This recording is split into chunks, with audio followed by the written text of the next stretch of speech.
This is going to be new for most of you, because what I'm going to do tonight is what was done about really against our Bible, and legitimately so, back in the 1800s, when people started asking the same questions about the Bible. Can we look and see whether or not these people called, well, Abraham, for instance, did he actually exist? Is there somebody are there customs that we can look at? Are there things that actually place him in the 19th century or 1900 BC outside of the Bible that support what he said, what he did? The same thing with Moses, the same thing with David. Moses in 1400 BC, David in 1000 BC. Every religion has historical characters that live in a place, doing certain events at a certain time.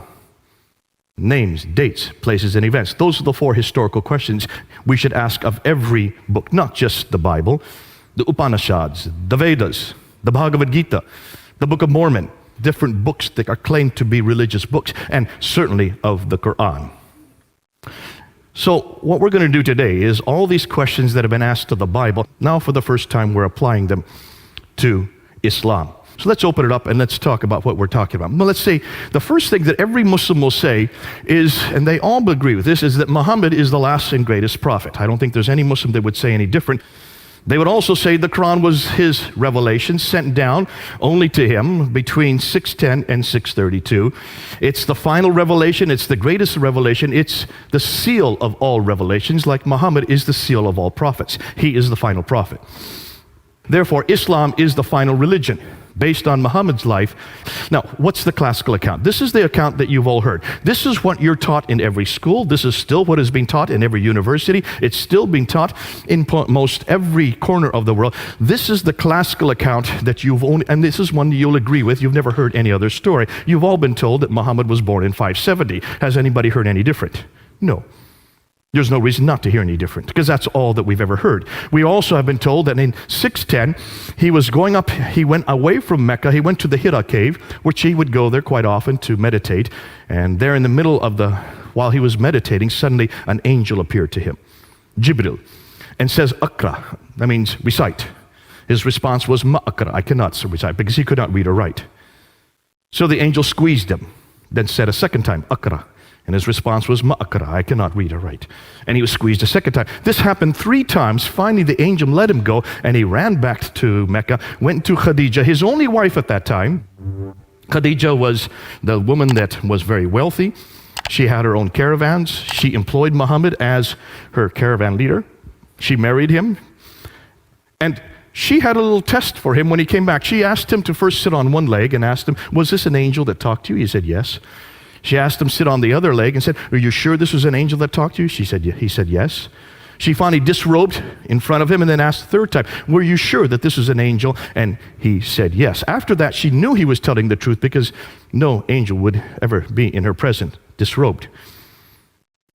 So she went and told her cousin, Waraka ibn Nawfal, what Muhammad had said. Waraka ibn Nawfal was a Nestorian Christian, so we're told, according to traditions. And it was Waraka ibn Nawfal that then turned to Muhammad and said, truly, what has happened to you, you have been seen by an angel. This is a revelation that is coming to him, that you are a prophet. Interestingly, it's a Nestorian Christian that gives the authority for Muhammad as a prophet, one of the ironies of history. After that happened, then many revelations started to come from 610 on, and we call these the Meccan revelations. Up from 610 to 622, he started receiving these revelations that are in the second part of the book, the latter part of the Quran. In 621, he woke up in the middle of the night and he was told by the angel to get on the back of a winged horse called the Burak, which flew him up to Jerusalem. And there at the rock, where the dome is now built, the Dome of the Rock, at that rock he then ascended to 7 heavens, met Allah. Allah said to pray 50 times a day.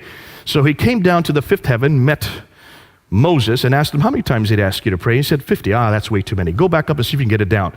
So he goes back up to Allah and gets it down to 45. He comes in down to the 5th heaven, and Moses, see if you can get it down more. And so he bounced back and forth between the 7th and the 5th heaven, bringing it down from 45 to 40 to 35, down to 15, 10, and finally 5 prayers.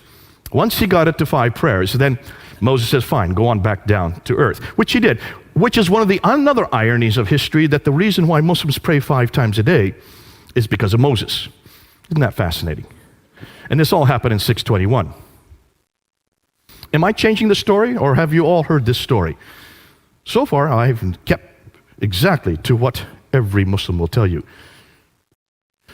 In 622 then, he then moves from Mecca up to Medina. This is called the Hijrah, the Exodus. And he moves, some of the traditions say there were 80 of his followers, others say there were 200. Nonetheless, he had a small group of men and women that he moved with, called the Hijrah. He moves up to Medina, and then the reason why he goes to Medina is because the Ansar, the natives of Medina, they were having problems with the Jews who controlled all the commerce. They needed someone who was neutral to arbitrate between them, and so that's why they brought Muhammad up. He was neutral. So he was there as an arbiter between the Ansar, the Arabs, and the Jews. Now, that arbitration happened for about 2 years. That continued for 2 years, from 622 to 624. It didn't work, because after 624, then, that arbitration broke down. He still continued to receive revelations, and these revelations continued from 622 to 632, the last 10 years of his life. Once these arbitrations broke down, once the Jews no longer accepted him as a prophet, he no longer accepted them. In 630 then, he goes from Medina and he just walks right into Mecca and takes it over. No war, no battle, he takes it over. And then he dies in 632. Some say he was poisoned, but what we do know is that he did die, and that's at that time the Quran had yet been written down. It had been memorized by many of the companions. Parts of it had been written on bones, stones, some had been written on bark, but it had not been written down completely when he died. After he died, Abu Bakr takes over. Abu Bakr rules from 632 to 634. He dies normally. Then Umar takes over, and he goes and rules from 634 to 644, the next 10 years. He then is killed. Uthman takes over, and he then rules from 644 to 656. It's during his ruling, the third caliph, his ruling, that the Quran was written down. 650 to 652 is when the Quran was finally written down, roughly 18 to 20 years after Muhammad's death. This is what the classical account says. This is what I've been taught. This is what you've been taught. This is the only story you're going to hear. And then Uthman is killed, and Ali, the adopted son of Muhammad, then takes over, and he is considered to be the legitimate heir because he is adopted by Muhammad. Muhammad didn't have any heirs. He had 2 sons, but they died in childbirth. He had 4 daughters, but they could not be his heirs. And that's why Ali had to be his heir. Ali then takes over, and then he is killed at the Battle of Siffin in 661. Now, that is the story you've all heard. Have any of you heard any other story? No, I don't hear and see any hands. For a very good reason. There is no other narrative. That's the only narrative we're given. There you can see now where this is all happening. It's all happening in this red area here. From the birth of Muhammad in 570 up until the death of Muhammad in 632. Everything that took place during Muhammad's life is in that red area. Now, when should that have been written down? You would like to think it was written down, everything I've just told you, should have been written down while Muhammad was still living, or immediately afterwards, right? You would like to think so. It would make sense, because we're not talking about a time when people could not read or write. People could read or write. Listen, the Bible had been written long before this. We have a copy of the New Testament right here in London from the 4th century. This is the 7th century. 300 years earlier, they had already written the Bible down, and certainly people could read or write in this part of the world. Why? Because take a look and see what they controlled. They now controlled the central part of Arabia. These people were merchants. They should have been able to read or write. Muhammad could not, but certainly Khadija could, his wife. And he has a secretary named Zayd ibn Thabit. Zayd ibn Thabit is his secretary. What do secretaries do? They write, don't they? By definition, he should have been able to read or write. So you would have hoped that someone could have written down all the story that I'm just telling you about in this period, or immediately after here. When do you think this story that I've just told you was written down? It wasn't written in that period at all. It wasn't written in the 7th century at all. Not even the same century that Muhammad lived. In fact, it first gets written down by this man here, Ibn Ishaq, in 765. Muhammad died in 632. But we don't have any of his material. We're dependent on this man here, Ibn Hisham, to know about what Muhammad did. We have nothing before Ibn Hisham. And look at the date when he died, 833. 632 Muhammad dies. We have no biography of Muhammad until 833. That's 200 years later. So basically what we're saying is, everything we know about Muhammad, about what he did, doesn't get written down till over here, 200 years later. What about his sayings? Al-Bukhari is the one that first writes down his sayings. Al-Bukhari is given 600,000 akhbars, 600,000 of these sayings, and he's to throw out those that were fraudulent. So he whittles them down, right down to 7,397. From 600,000, he whittles them down to 7,397. That's just 2%. He throws out 98% and only retains 2%. And when was that done? In 833. That's 240 years later. How did Al-Bukhari know what to retain? How did Al-Bukhari know what to throw out? Did he know Muhammad? No, he didn't. He lived 240 years later. Did he live in that area? No, he didn't. He lived hundreds of miles away and hundreds of years later. So why did it take them 240 years to write down what Muhammad said? What about the tafsir, which would be the commentaries on the Quran, which is what Muslims must need in order to know how to interpret the Quran? You have many, many tafsir. You have Al-Tabari. In fact, Al-Tabari is the first to write down a tafsir. Take a look at his date. 923. That's the 10th century. 300 years later, because Muhammad died in 632. It takes him 300 years to write the first commentaries on the Quran down. Now, there are many that write after Al-Tabari. There's Baidawi, Zamakhshari, Suyuti. The names go on and on, but they all come after 923. Nothing before 923.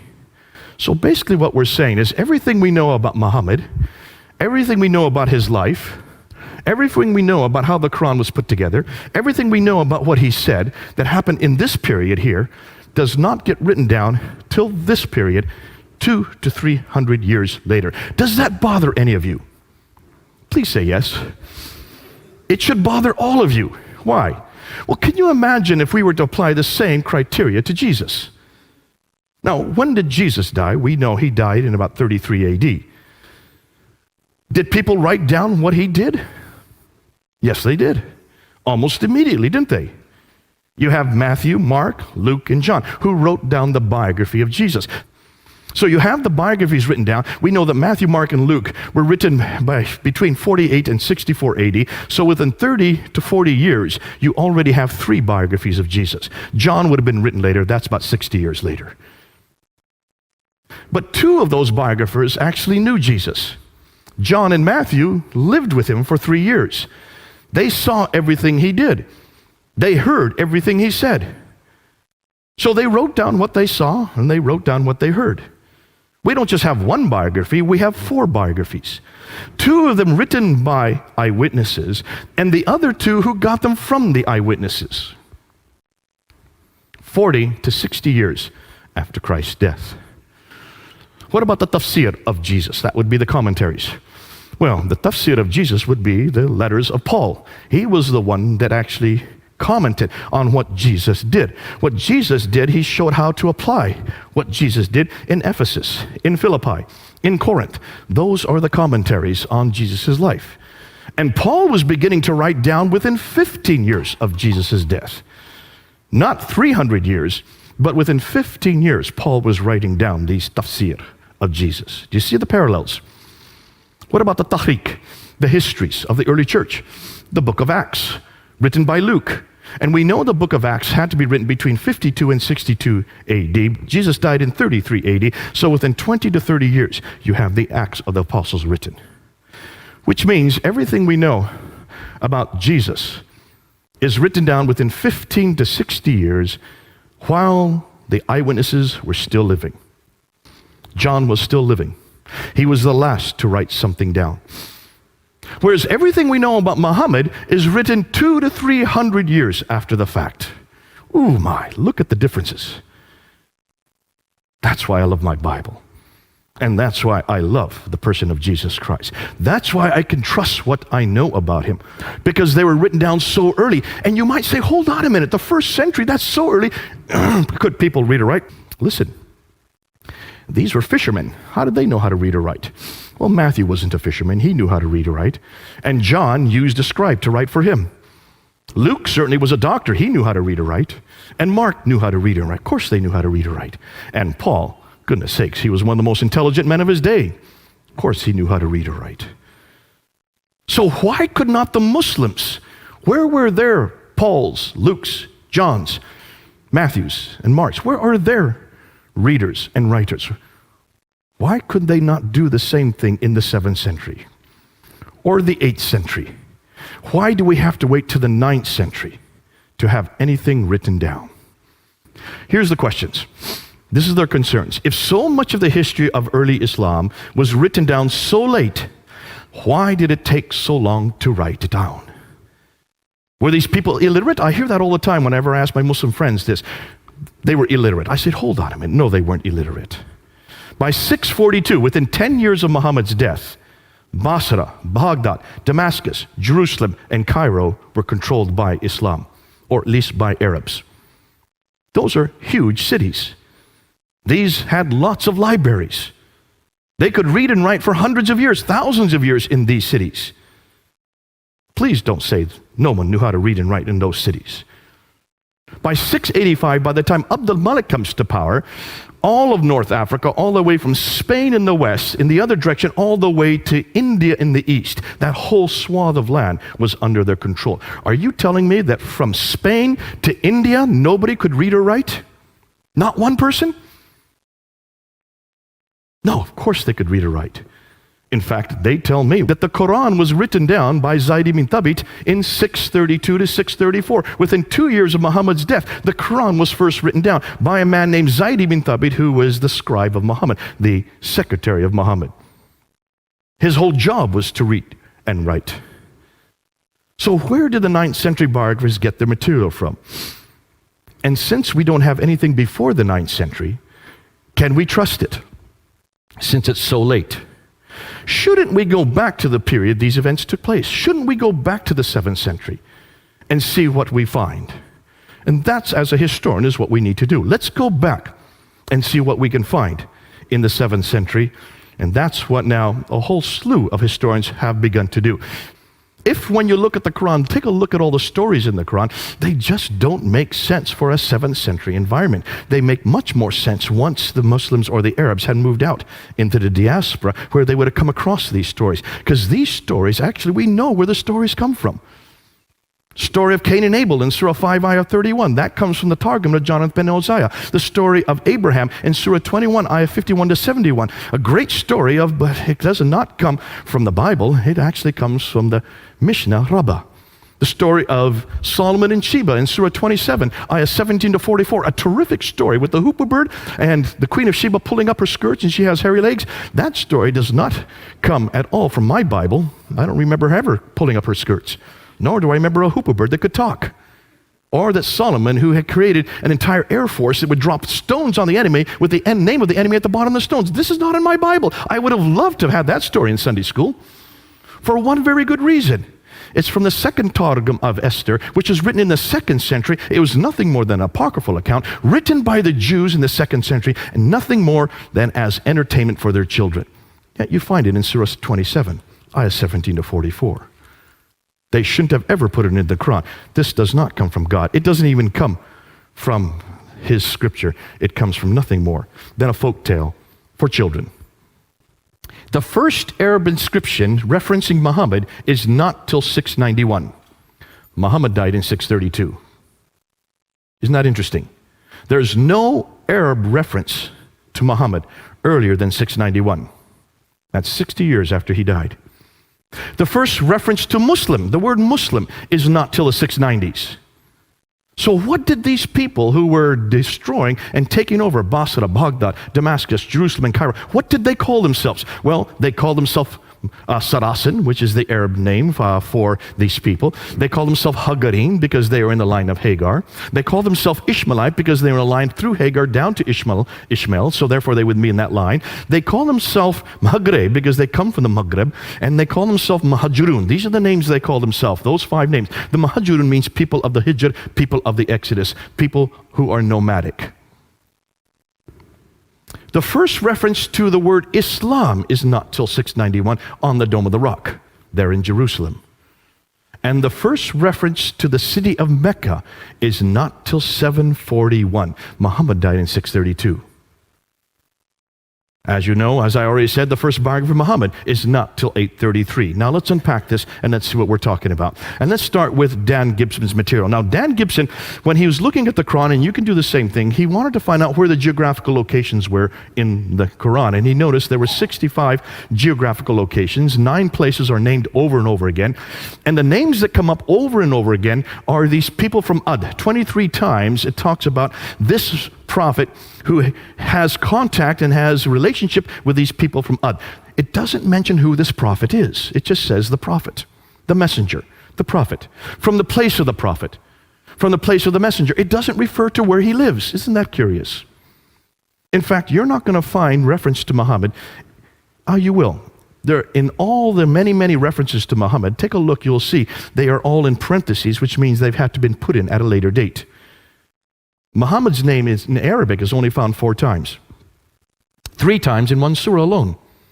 4 times. How many times is Jesus found in the Quran? Try 93. So this messenger has contact with these people from Ad 23 times. 24 times he has contact with these people from Thamud. And 7 times for these people from Midian. Ad, Thamud, Midian, where are they? Well, they're not around Mecca. They're way up here. 600 miles further north. But here's Mecca way down here. If he's living in Mecca, how come he's having these contacts, daily contacts with people that are 600 miles away? Put that under your hat and hold it a minute. Let's talk about Mecca. See, what we now know about Mecca, it's only referenced once in the entire Quran, and it talks about the valley of Mecca in Surah 48, Ayah 24. That's it. No other time does it talk about this place. Well, what do we know about Mecca? Well, we know that there's also reference to Bakka. We don't know if that is Mecca.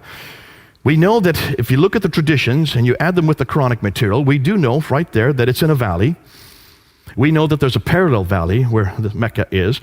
We know that it has a stream going through it, that it has a pillar of salt outside of it, because when this prophet goes past in the morning, he passes the pillar of salt. That's the wife of Lot. And when he comes in the evening, he passes that same pillar of salt.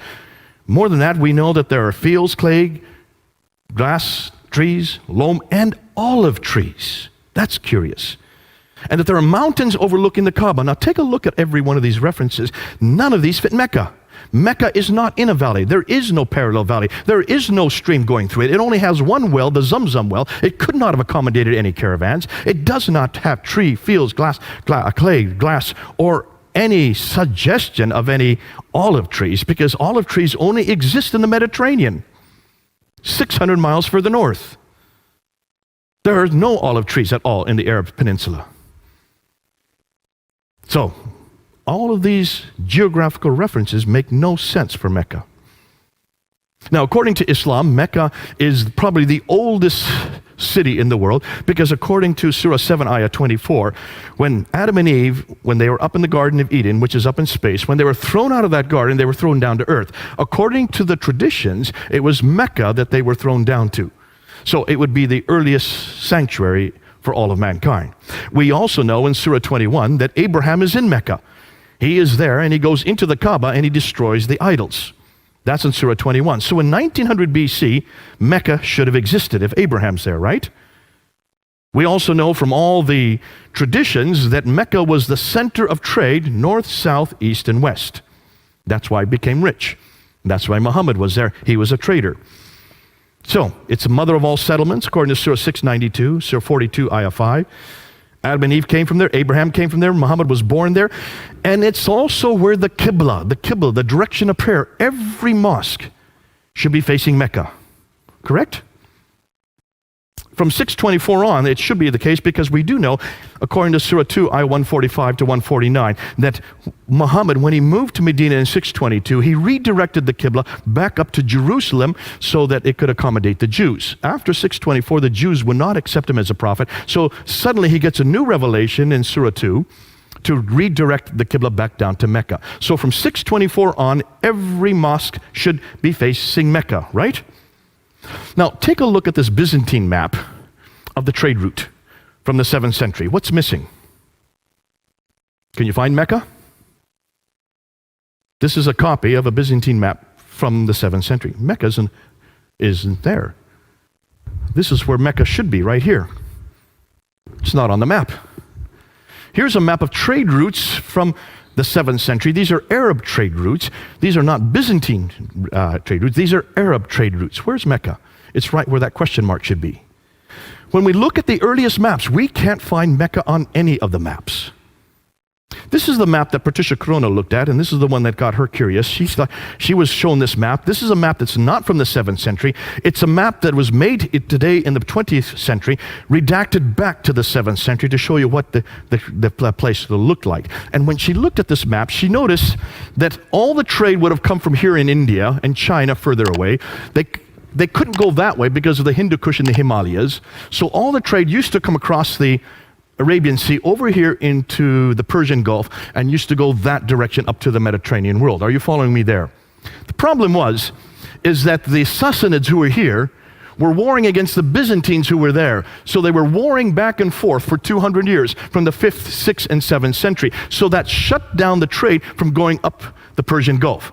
They had to redirect the trade from India across the Arabian Sea down to here in Aden.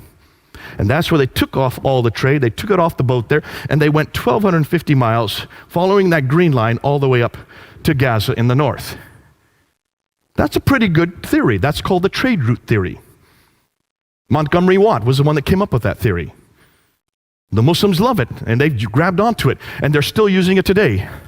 Dr. Patricia Crone looked at this map. She says, hold on a minute, you've got a problem there. Let's see if any of you can find that problem. My 10-year-old son found it within 2 minutes. I'm not going to give you 2 minutes.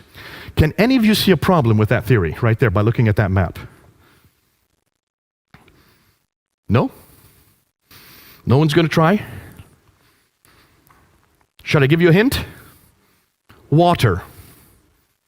That's a pretty big hint. Go ahead, sir.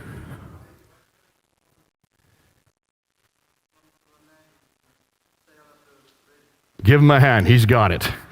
That's true. If you're on boat here and you're coming across the Arabian Sea, why would you take off all the goods here? Dr. Patricia Crone found that if you go only 50 miles by land, it would cost the same amount if you went 1,250 miles by sea. You've got a sea right up here. Why didn't they continue on sea? That didn't make any sense. So she decided to go back and check this out. Now remember, she reads and writes 15 languages. So she went back to the original sources of all the trade documents. She went to the 1st, 2nd, 3rd, 4th, 5th, 6th. She went to all the centuries leading up until the 7th century, read their trading documents, looked at them in the original language, and she noticed that all the trade coming from India and China, all of it came right across the sea and went right up the Red Sea. And the Arabs had nothing to do with the trade because they did not like boats. They were camel herders. They liked the desert.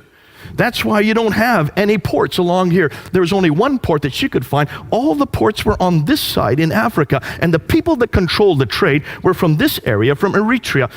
The documents, the trading documents that she found over here had Eritrean names or Ethiopian names, African names. They were the traders, which makes a lot of sense once you look at the map.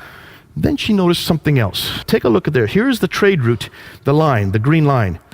It comes up to Taif. This is the western plateau, all the way up. And then from here in Taif, it goes off the plateau down to Mecca. There's Mecca. It's not on the plateau. It's about 1,000 meters off the plateau. They would have to go down to Mecca to go to a place that had no water, then come back up 1,000 meters to get up to Yathrib up here. Why had no one noticed that before? This is nothing new. It's been around for hundreds of years. Why did no one notice that Mecca's not on the trade route? It would have made no sense to be on the trade route. Why? Because it's too far down. It had no water. So she decided to look and see what was it that made Mecca, if it had anything that made it rich. She was told, according to the trade route theory, that it had 15 spices.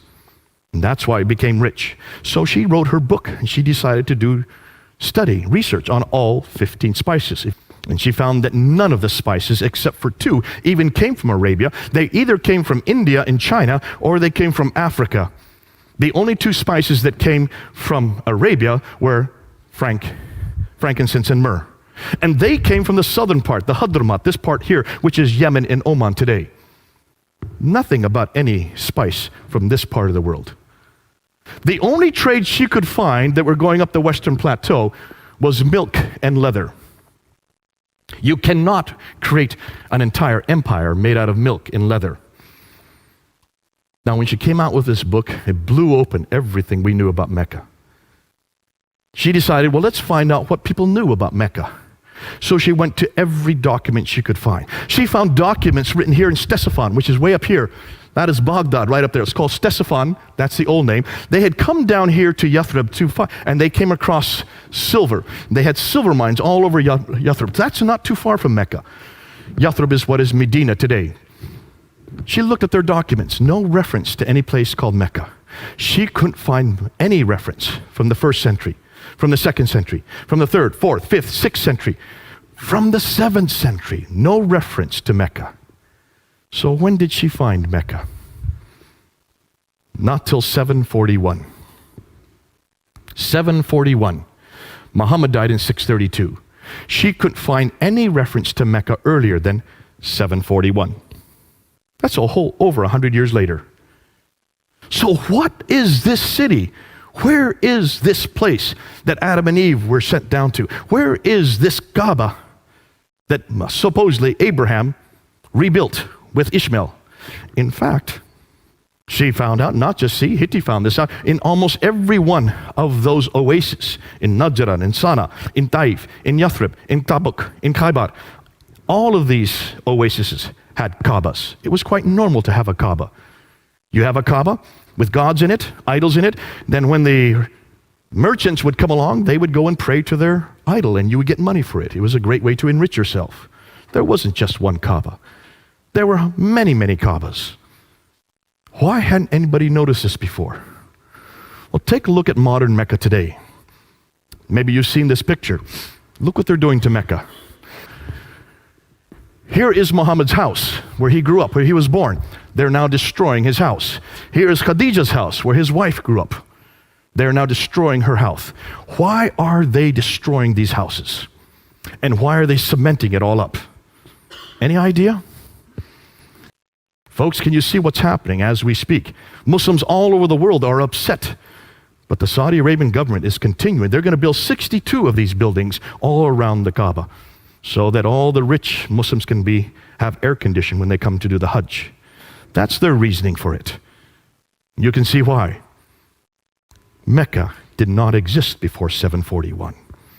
It's too late. So if Mecca didn't exist before 741, what are you going to do with the Qibla, the direction of prayer?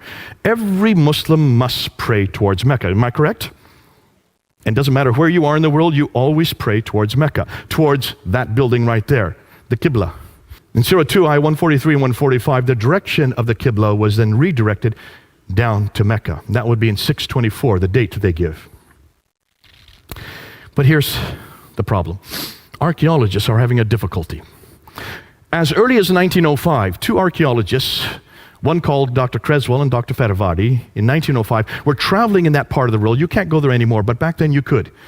And they were looking for the earliest mosques, and they wanted to go to find these mosques that were in the 7th century. So they went to mosques, one mosque in Wasit and another mosque in Kufa, which is in what is today Iraq. And they started digging down to the different layers till they got to the original floor plan of these 2 mosques. And when they found the original floor plan of both Wasit and Kufa, they noticed the Qibla was not facing Mecca. It was facing directly west. When they went to Egypt, outside Egypt is Fustat, the garrison town. When they went to the mosque in Fustat, just outside of Cairo, when they dug down to its original floor plan, they noticed that the Qibla was facing east. It should have been facing south. It should have been facing down here. But Kufa and Was were facing that direction. Fustat was facing this direction. If the earliest mosques that we've been able to find are facing west and east and not south, then it looks like we have a different Qibla. Jarkh of Edessa in 705 also said that the Qiblas. So from all this it is clear that it is not to the south that the Jews in the Maghreb is the name for the Arabs at that time, in the regions of Syria prayed, but towards Jerusalem. He thought it was Jerusalem as well. He was actually wrong. Dr. Dan Gibson decided to pick up this argument. He had read about it. He'd heard about the debate I had had on it. He also knew about that this was a problem. He saw also that there was a problem. So he decided to do something that no one else had done. He decided to look at all the earliest mosques, but you can't go to the earliest mosques today and see where the Qibla is because they are all facing Mecca. Every mosque is facing Mecca, anywhere in the world. So he decided to use satellite technology to look down from space, to look and see where the original floor plans for all these mosques were. And guess what he found? When he looked at the great mosque in Guangzhou in China in 630, it's facing Petra, not Mecca. When he looked at the great Humayma Mosque, southwestern Jordan, the Qibla is facing Petra. It should be facing Mecca. The great mosque at Baalbek in Lebanon, it's facing Petra. It should be facing Mecca. When he went to the great mosque of Sana'a in Yemen, the capital city of Yemen, right at the very bottom of the peninsula, built in 705. Now look at the date. All the Qiblas were supposed to be canonized in 624. So every mosque after 624 should be facing Mecca. But here's one built in 705, and it's facing Petra, not Mecca. This is an interesting one. This is in Jerusalem. Now you have the Dome of the Rock right here. That's the beautiful Dome of the Rock. Here you have the Al-Aqsa Mosque here. The Dome of the Rock is built in 691. The Al-Aqsa Mosque is built in 709. Look at the entire citadel, including both the Dome of the Rock and the Al-Aqsa, are all facing Petra. 691, 709. The entire citadel is facing Petra, the third most holy shrine in Islam. The Damascus Mosque, built in 709, it's facing Petra. It should be facing Mecca. The Anjar Mosque in Lebanon, look at the date, 714. It's facing Petra. It should be facing Mecca. The Mosque of Umar in Basra, now we're in Syria, 720. We're almost 100 years later. If the Qibla had its canonization in 624. This is 720. Almost 100 years later, it's still facing Petra, not Mecca. It's not till 727 that they finally found a mosque in Pakistan, Banbor in Pakistan, facing Mecca instead of Petra. This is over 100 years later. But then in 728, here you find a Qibla in the Qasr al-Khayr al-Sharqi in Syria. It's not facing Petra or Mecca. Looks like they're a little confused on this one. Now here's what's interesting. Take a look at this mosque from Amman in Jordan. This is the older mosque, built in 700. It's facing Petra. They then rebuilt another mosque behind it and above it in 740. It now is facing Mecca the right way. So what happened between 700 and 740? That's the question we need to ask. The Mushata Mosque in Amman, now we're in 743. It's back to Petra again. This is 120 years later. The Rabat, now when we get to North Africa, they don't seem to know where to face. Because in Tunisia, here's a fortress in Susa, Tunisia. In 770, it's not facing Petra or Mecca, it's facing directly south. They're a little confused in North Africa. The same way in Spain. Take a look at Spain. There's Petra, there's Mecca, it's facing quickly south. Obviously, there's something that we need to find out about North Africa and Spain as to why they're completely miscued. The great mosque in Karaoun in Tunisia in 870. Now we're into the 9th century. See, these are much later mosques. In the 9th century, there seems to be some type of confusion here, because they're not facing Petra or Mecca. It's facing straight south again, much like you found in other North Africa. But take a look at these. Were up until 725, excuse me. Up until 725, every Qibla was facing Petra. And what's interesting is they were all uniformly facing Petra. I've heard Muslims try to say, well, they didn't know their direction at that time. Listen, these were camel herders. They went through the deserts. There were no roads in the deserts. And even the paths they used to take would be covered over by a sandstorm. So how did they know where to go? They used the stars. They were brilliant at knowing direction. Otherwise, they would have died. You can't tell me they did not know where Petra was or where Mecca was. The fact that they're all facing Petra until 725 shows me. So from 622 to 725, every mosque he looked at was uniformly 100% facing Petra. Between 725 and 822, there seems to be a confusion. There seems to be something going on. We don't know what it is yet.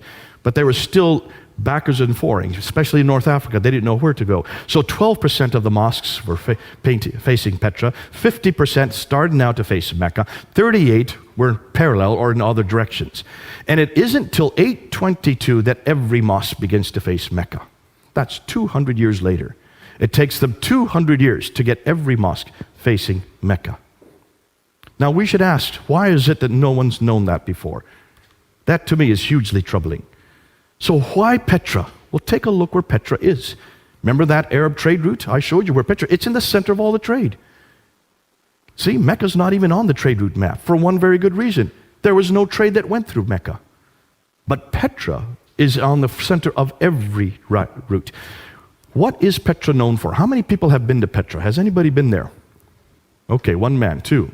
What do you notice about Petra? It has tombs and temples.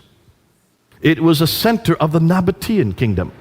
The Nabateans, we know about the Nabateans. They existed from the 2nd century BC. They existed, in fact, it's the Nabatean kingdom that we get the name Allah. Allah is a Nabatean god. The black stone that's in the Kaaba comes from Petra. What's more, Arabic, the language Arabic comes from Nabatean script. They are the precursors to the Arabs. And yet all of their mosques and all of their temples all around the world were facing Petra up until 725. Let's take a look at Petra even closer. Look at Petra. It's in a valley. It has a parallel valley. It has a stream going right through it. It has fields, trees, grass, clay, loam. It has olive trees. It's near this. If there was ever a pillar of salt that Lot's wife would have been, it would have been close to Petra, because that's exactly where that event took place. Petra has all the items listed above from the Quran and the Islamic traditions. Everything that we see in the Quran and the Islamic traditions fit Petra. None of them fit Mecca. Thus, could it be Petra that all these places were referring to? What's more, take a look at Ad, Thamud, Midian. Remember the people that are referred to in the Quran over and over again? 23 times these people from Ad, 24 times the people from Thamud, 7 times from people from Midian. Take a look and see where they are. They're all around Petra. They lived right around Petra. No wonder whoever was writing or whoever was coming in contact with these people, they were living, whoever that person was, that messenger, that prophet, was living 600 miles further north, not in Mecca. Mecca's way down here. 600 miles between the two. So what's the significance? And this is what we need to unpack today. We don't know anything about Muhammad at all in the 7th century. Now, we do know from outside sources. We do have this from extra Quranic sources. We do have references to Muhammad. The Doctrina Iacobi, which is right here in the British Library, written in 634, refers to him by name. But it doesn't say where he's from. It doesn't say what he does. It just warns people, be careful of this man Muhammad. The writings of Sabaeus, written in 660, do talk about Muhammad and warn the Christians to be careful of him. But it doesn't place him in any place. nor does it give him much significance, other than the fact that he was a man who did an awful lot of warring. What's interesting is the earliest documents we can find from within Arab sources, from within Muslim sources, the Maghazi documents, which are the earliest part of the Siratul Rasulullah, written by Ibn Hisham in 833. The earliest documents that Ibn Hisham was dependent on are the Maghazi documents. The Maghazi documents means raids. He was a raider. That's what he did. Now can you understand that even his biography from 624 to 632 are about raid after raid after raid after raid. He was involved in 29 raids himself, and he planned another 39 according to his own traditions. That fits the man that we're talking about. It fits the historical character. But nowhere does it say that we can find of these raids being way down in Mecca. It looks like they must have been much further north. His biography doesn't even appear till the 9th century. His city doesn't appear till the 8th century, 741. Thus, much of what we know of Muhammad is written down hundreds of years later and hundreds of miles away. It looks like he is nothing more than a later redaction, possibly Abdul Malik. So Humphrey's conclusions, Islam in the Prophet's life as we know it, was not derived from the 7th century, but evolved over a period of 200 to 300 years and redacted back onto the Prophet's life and compiled in the 9th century. So, here's the million-dollar question. What really happened? Now, I have to be careful because this is what I think. I may change tomorrow. I may have a complete different scenario in 1 year because we're now getting lots of material that's coming in. But this is where I think, this is what I believe. This is just me. This is what I think happened looking at everything that we've got so far. And this is a what-if scenario, okay? To make sense of all this, I think we need to go back to Abdul Malik. And this is what it's not just me saying this is what almost all the historians are saying. You need to start with Abdul Malik, who ruled Islam from 685 to 705. He was the second caliph amongst the Marwanid caliphs. Marwan came into power in 680. Before that was Sufyan family from 661 up until 680. So for the first 20 years of the Umayyad Caliphate, it was a Sufyani family. Marwan finally takes over. Marwan's son, Abdul Malik, is the great Arab reformer. He is known as the great Arab reformer. You can see that the Arabs control that part of the world. Therefore, by the time he comes to power, they had controlled that part from 642. So for 40 years, they had now controlled that part of the world, the central part, the area where Jerusalem is, where Damascus is, where also Petra is, also where Mecca and Medina would be. For 40 years, however, they did not control it. They were nothing more than nomads. These nomads that went and took over the Sassanid Empire and then took over the Byzantine Empire. Remember that map I showed you? Remember, those two empires were much more sophisticated. They were empires that had huge cities. The nomadic Arabs did not have big cities. They were nomads. They just had little oases. Therefore, they didn't know how to run cities.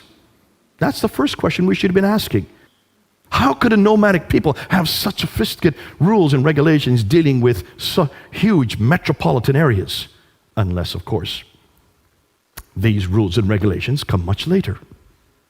Remember that map that we have of the Sassanid Empire? They had two groups, the Lakhmids and the Ghassanids, that they would pay to keep the Arabs in the desert. The Ghassanids were paid by the Byzantines, and the Lakhmids were paid by the Sassanians, the Persians. And as long as they got paid, these groups kept the nomads in the desert. But after 200 years of warring with each other, the Sassanids against the Byzantines, they ran out of money. This is well known. Once they ran out of money, they no longer played the Ghassanids, and they no longer played the Lakhmids. And so therefore, the nomadic Arabs could just move right into these empires. And they did. This is well known. This happens all the time. The Mongols did it much later. The Visigoths did it in Europe. Barbarians who come into much more sophisticated environments. What happens when barbarians take over sophisticated environments? They don't know how to run cities. The Arabs didn't know how to run any of these cities. So what did they do? They stayed outside the cities. They built garrison towns. But someone had to run these cities. Who would they have chosen? Well, they chose people like them. People who also came from Abraham.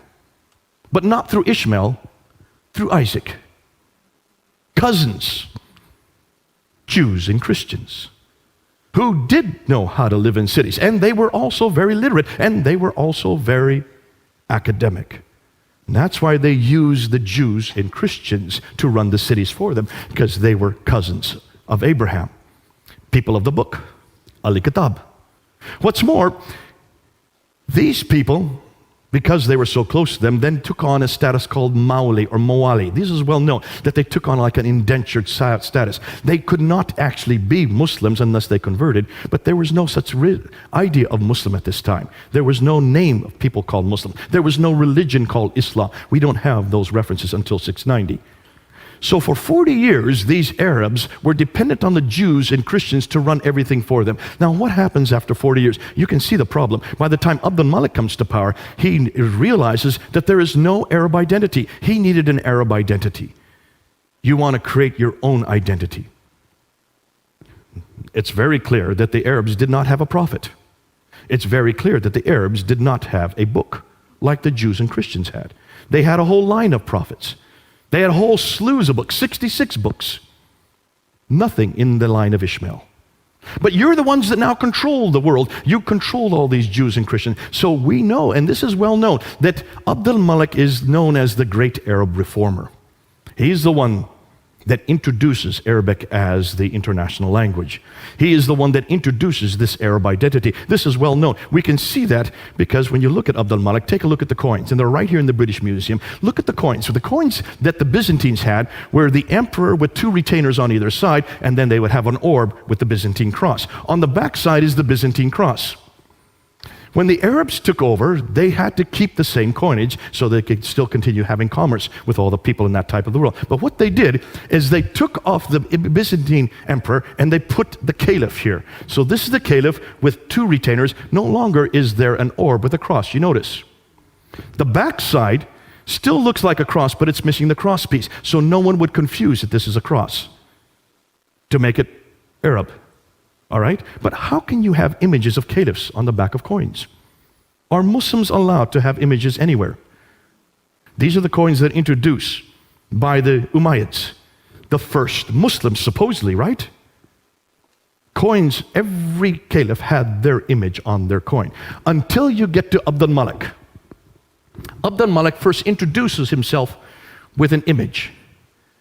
But then he takes it off and he introduces these coins. In 691.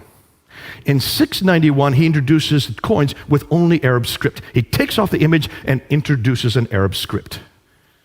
And take a look what's on that coin. For the first time, you see the Shahada. That's the first time we see the Shahada. I lie. It's the second time we see the Shahada. The first time we see the Shahada is on the Dome of the Rock. Who is the one that builds the Dome of the Rock? It's Abdul Malik. The Dome of the Rock is considered to be the third most holy shrine in all of Islam, right? Am I correct on that? Ask any Muslim why the Dome of the Rock is built, and they will tell you, well, that's where Muhammad went to the seven heavens. Remember I said that earlier tonight, right?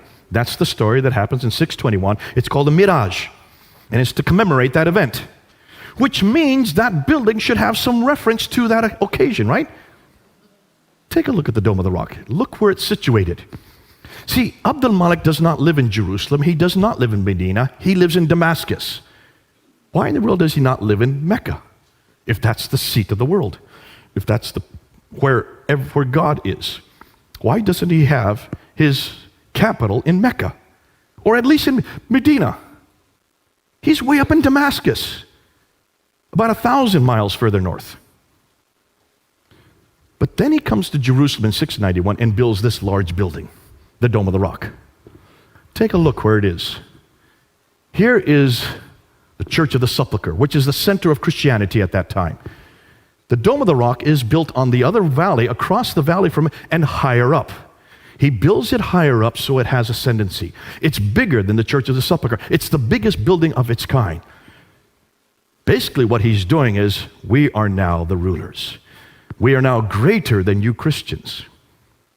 We now have the biggest building of our time in 691. And then what does he do on the inner ambulatories? This is the only part of the building. So he uses Byzantine architecture to build the building, much larger than and more prominent than any other Christian building, in the holiest city for Jews and Christians. That's why it's not in Damascus or Mecca. But it's supposed to refer to the Miraj. But take a look at the inscriptions. Now, remember, just to remind you, the Dome of the Rock has been destroyed and rebuilt 11 times. All right, so the dome that we're looking at today is not the original dome. The only original part of the dome that still exists today are these two inner ambulatories in the middle, in the center. These two colonnades right here. That and that. Those are the only part of the dome that is from the original building. All right?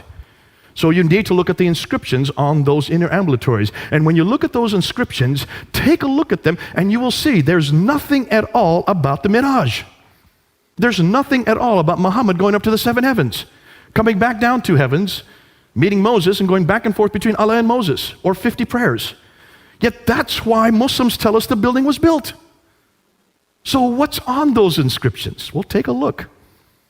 Surah 1:12. There is no God but God. He is one. He has no associate. Who's that against?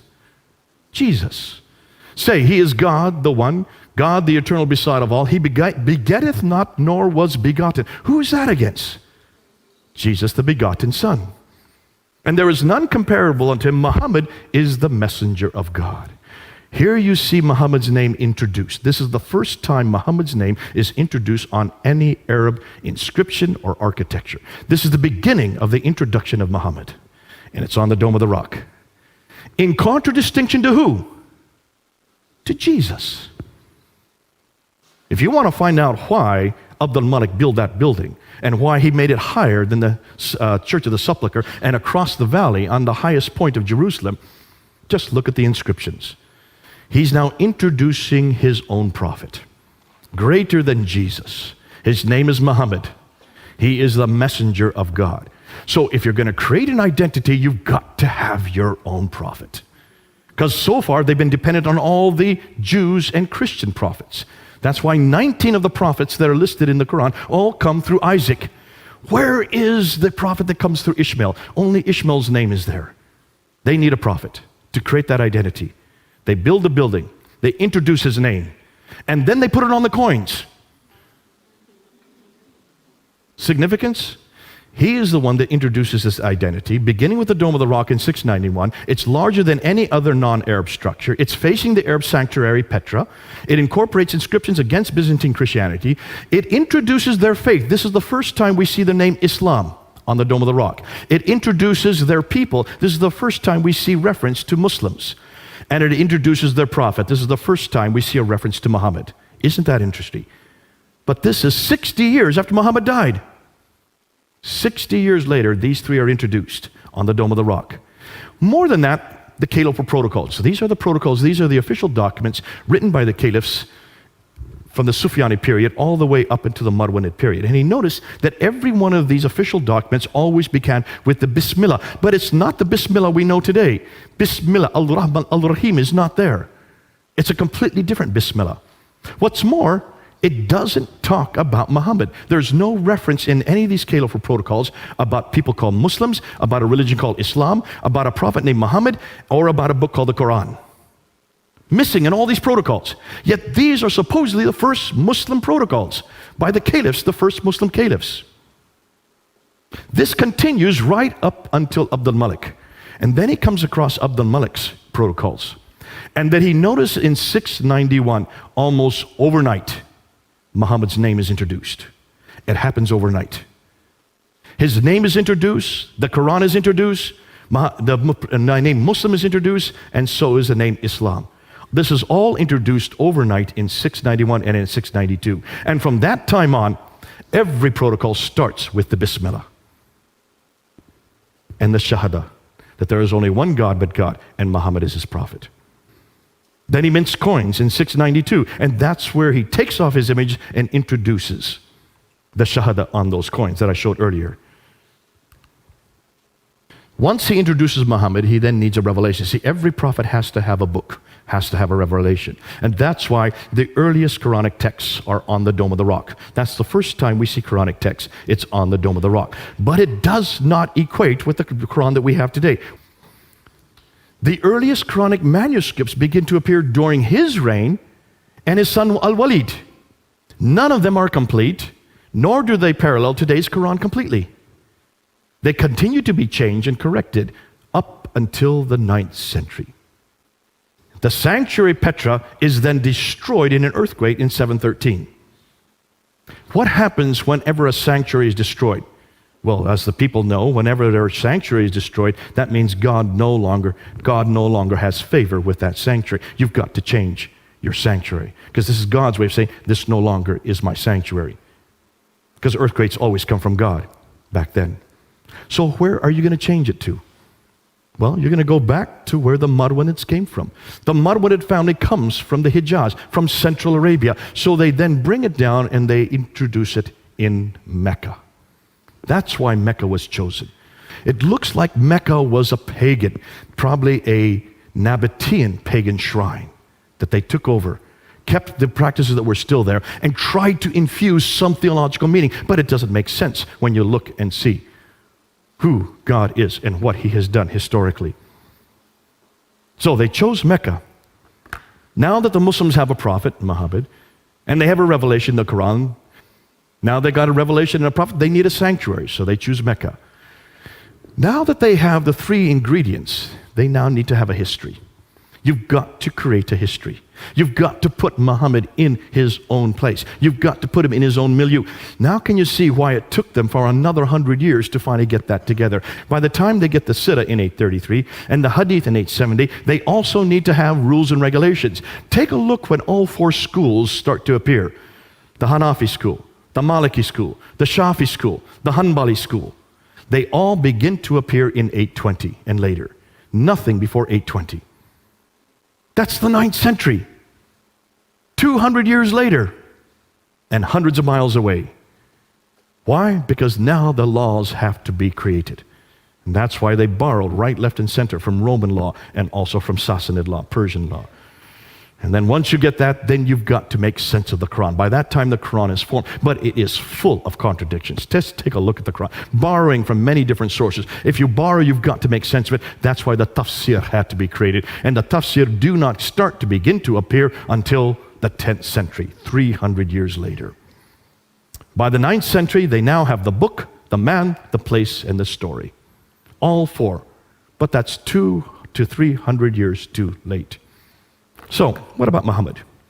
Since much of what we know about early Islam is now in doubt, since nothing is known of Muhammad until the late 7th century, or Mecca until the 8th century, or his history until the 9th century, hundreds of years later and hundreds of miles away, can we conclude that Islam is nothing more than a later redaction possibly begun by Abd al-Malik, then continued on by his descendants, al-Walid and others, proving Muhammad had nothing to do with the Quran? So, who is he? And what is his purpose? They've got the wrong man at the wrong place, doing the wrong thing at the wrong time. What about Jesus? We know where Jesus was born. That's pretty clear, in Bethlehem. We know where Jesus grew up, in Nazareth. We know where he died, in Jerusalem. We know what he did especially for the last 3 years. We know from eyewitness accounts, Matthew and John. We know from hostile accounts. Look at Thallus, Tacitus, and Josephus. They are the ones that tell us about the crucifixion. They are the ones that give us his name. Thallus and Phlegon were debating about the crucifixion in 52 AD. These were Greek historians. These were not Christians. And they mentioned that when Jesus died, 20 years earlier, because 52 AD is just 20 years after the crucifixion. Within 20 years, they were debating the fact that when he died, the sun went dark and the earth shook. That's a Greek historians. Tacitus, who had nothing good to say about Christianity, he hated Christians. Yet he's the one that says that this Jesus died during the time of Pontius Pilate under the rule of Tiberius. In 33 AD. That's why we know that he died in 33 AD, because of Tiberius, the historian writing at the end of the 1st century. So there's a Roman historian giving us reference to Jesus. What about a Jewish historian like Josephus, the greatest historian of his age, writing in Rome? He says in the early 2nd century, he talks about Jesus. He even mentions the brother of Jesus, mentions about the death of Jesus, and mentions about the death of his brother James. And then curiously, he also happens to mention that the Christians believe that Jesus rose again. The only reference we have to the resurrection from outside a biblical source comes from Josephus, a Jewish historian. So there you have a Greek historian, you have a Roman historian, you have a Jewish historian, all talking about Jesus and his death. That's why we know, and we can be sure of what he died and where he died.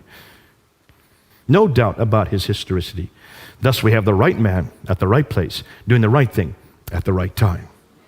That's why I love my Jesus.